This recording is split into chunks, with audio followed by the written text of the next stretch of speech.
Hey, what's going on, everybody? Justin here, and I'm here with my favorite kind of staple monthly video here for BookTube, which is my favorite sort of upcoming releases over the course of the next month that I'm interested in. And yeah, this month we actually got a good balance of history and nature stuff. So yeah, let's just go ahead and get started. So the first one here is Deep Water, The World in the Ocean by James Bradley. And this one seems interesting in the sense that it's a complete view of just kind of ocean history and natural ecology and philosophical thought and all kinds of things. I've read a lot of books, you know, like on whales or the benthic zone or international fisheries laws and turtles and things like that, but even 2 books on sharks coming up in this video. Spoiler alert, I guess. But yeah, I don't. It's been a long time since I've just kind of read something like as an overview, as just kind of taking the ocean in as like a whole concept. It just sounds really good, just from like the synopses and things I've read. It's kind of like in the style of Robert McFarlane, if you've read any of his nature works and stuff, dealing sort of with the micro and the macro at the same time. I'm, you know, probably not in the same chapter and stuff, but, you know, kind of taking different looks at things close up as well as kind of the wider, perspective and everything. But like I said, it deals with a lot of like the history of like ocean thought and ocean navigation and ocean studies and things like that as well. So it's not just like pure like rigorous science stuff in there. So I think it's gonna be a good balance of kind of like prose and poetry in a book. So I think that'll be really cool. So I mentioned the shark books. I might as well just bring them up. So first up, we got Sharks Don't Sink: Adventures of a Rogue Shark Scientist by Jasmine Graham. And this is all about a woman who sort of went through like kind of the STEM system, you know, the science and math system. And I think encountered some resistance along the way, being black and a woman. Kind of in the vein of, let's see, where's Hope Jarvin's Lab Girl? I have it in here somewhere, right there, staring me right in the face. She wrote a really good blurb for this book as well. But eventually, apparently, Jasmine became like an independent that's where the rogue part comes in. Became an independent sort of marine biologist on her own, and she worked with a bunch of other women to found some sort of shark marine biology support organization and stuff. So it just sounds really cool. I think there's gonna be a whole lot of kind of like the nitty nut and bolts of like, you know, how do you actually get going with experimentation and doing research, you know, out on the ocean, especially with like, you know, marine biology and specifically shark research and stuff. So it just sounds like a really cool like science memoir with a kind of a good blend of, you know, kind of the nature and science as well as kind of like social justice activism and stuff thrown in there as well. It just sounds like it's gonna be really cool. And then for another shark book, for whatever reason, there was 2 shark books coming out that I was interested in. We got The Secret History of Sharks by John Long. The subtitle is The Rise of the Ocean's Most Fearsome Predators. And I'm just like a sucker for the hidden life of, or the secret life of, insert plant or animal here.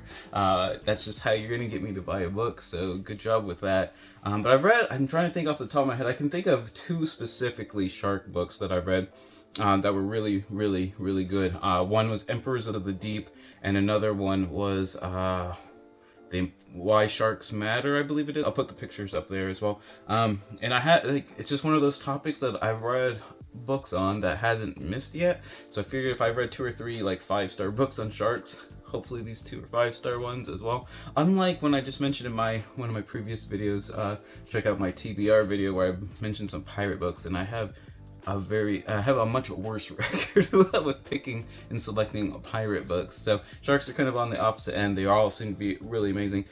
This just seems to be kind of like a general overview of, you know, just shark science in general, and their like kind of natural history and ecology and stuff. So definitely more on just, I think, just the kind of the sciencey stuff. But if you've read any of these kind of like the history of or hidden life of, usually they try to incorporate some kind of interesting tidbits as well. But anyway, so there's 2 shark books as well. If you made it this far, leave a comment down below if you have any books that are coming out like this month or next month that you're really excited for. That way I can look into them as well. Leave a comment below. Next up, we got Dispersals: On Plant Borders and Belonging by Jessica Lee. I'm not gonna lie, I don't actually know a whole lot about this one, and I never heard of the author before, but I was reading kind of about the book. She's a pretty prominent.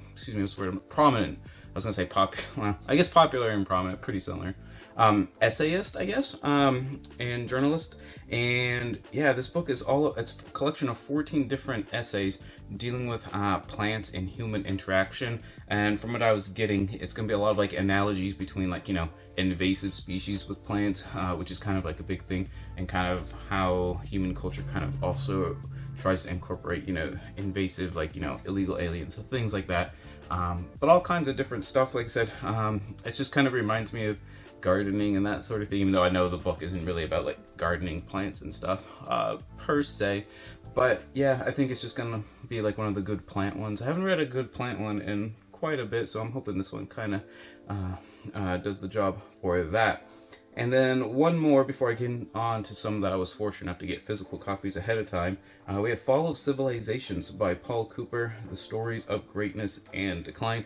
And this, I think, is kind of what it says on the tin there. It's just kind of all about, I guess, stories and lessons from the fall of some major civilizations from around the world. I've read a couple of recent-ish ones. For example, like Eric Klein has a really popular one. Where is it? He has 1177, which has been around for a while, the year civilization collapsed. But I did just read after 1177, and that just the sequel, kind of dealing with sort of the couple centuries after it, with kind of the new kingdoms and empires kind of forming up from the ashes there, just really didn't do it for me. So I'm hoping this one kind of rectifies that situation. So now on to three that I was fortunate enough to get. Crown sent me a couple books, and one coming out this month is The Quiet Damage by Jessalyn Cook, QAnon and the Destruction of the American Family. Normally I don't read a whole lot of this stuff, but this year I've been branching out a lot. I've read stuff on like, tech surveillance, how the tech industries and government like, spies on our, phones and computers, internet use, all that kind of stuff. I've read some sociology things dealing with, what happens to corpses if no one claims the bodies, things like that. I've been reading a lot more like kind of modern, even a contemporary politics one. Very odd. Like I said, I'm just trying to branch out and read a lot more. I did kind of want to read this one just because I just don't understand how people believe in like some of these conspiracy theory nonsense stuff.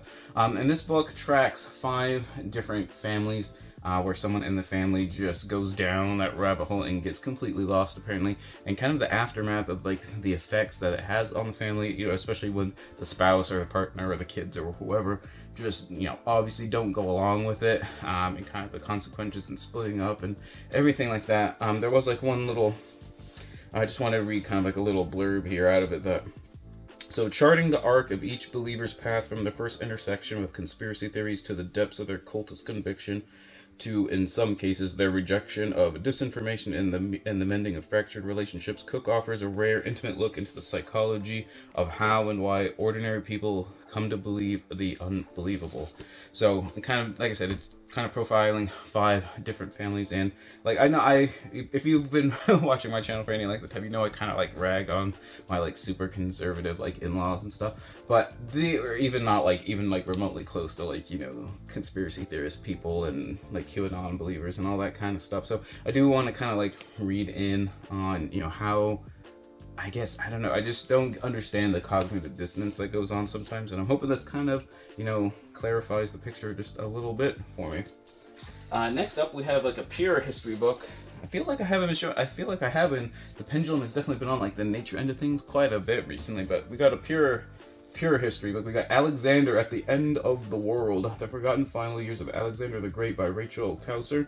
And this is all about, as the subtitle says, kind of the final years of Alexander the Great and his empire and his campaigns and everything. And I definitely agree that a lot of his stuff, like once he gets kind of going into like the Indian subcontinent and everything, for example, one of his really major battles is the Battle of the Hydaspes, where I think that is the costliest, as far as like Macedonian lives and everything, under his like army and everything, the costliest battle he actually fought in. But a lot of the like kind of far eastern stuff kind of just gets relegated to like one like kind of skimmable chapter, I feel like, in a lot of like Alexander biographies or books kind of dealing with his campaigns and stuff. Usually Gaugamela, the river Issus, and the Granicus and stuff definitely get like all the attention, the siege of Persepolis and everything. A lot of the Indian stuff totally gets neglected, and I basically only know just from like I said, just kind of like the little synopses and abstracts that get thrown in the other books. I think I read Arian a long time ago, but it's been like a zillion years. So it's going to be kind of cool reading a book, kind of just focusing in on those aspects. And I'm hoping she deals with the march back west.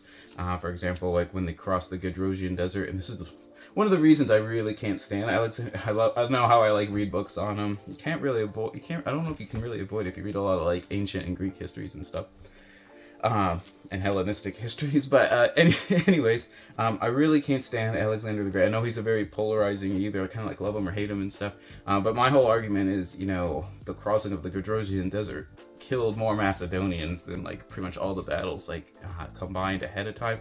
And I want to see if she kind of, that's usually how I, sometimes I feel like how the authors handle those sections of text and everything, or I guess errors in the campaign and stuff. It's how I judge the author sometimes. So I'm hoping that's in here. And I'll definitely be excited to let you know how this one goes. And thanks to Mountaineer Books for sending me this one. And then lastly, another straight up ancient history.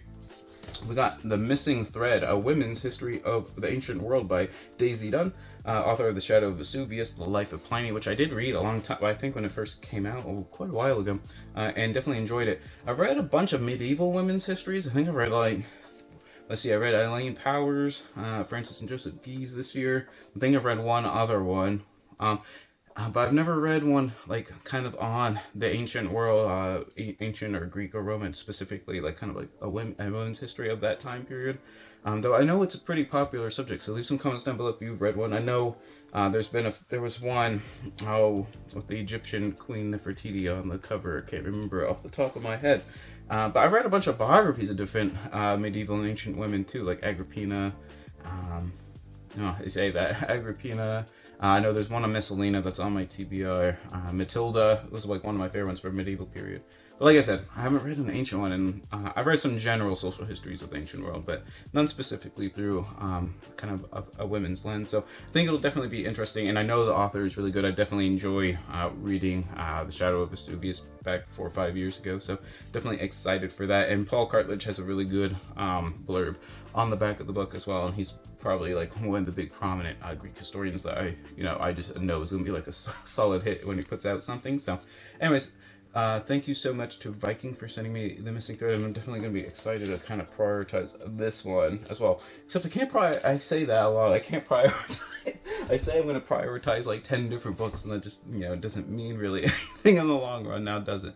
Now let me know what you thought of these books, if you've read any of these authors, which ones you would be excited for reading, and like I said, if you have any upcoming releases that you know of that you're, just thrilled about, let me know those as well. But whatever you end up reading, whether they're July releases or not, read victoriously.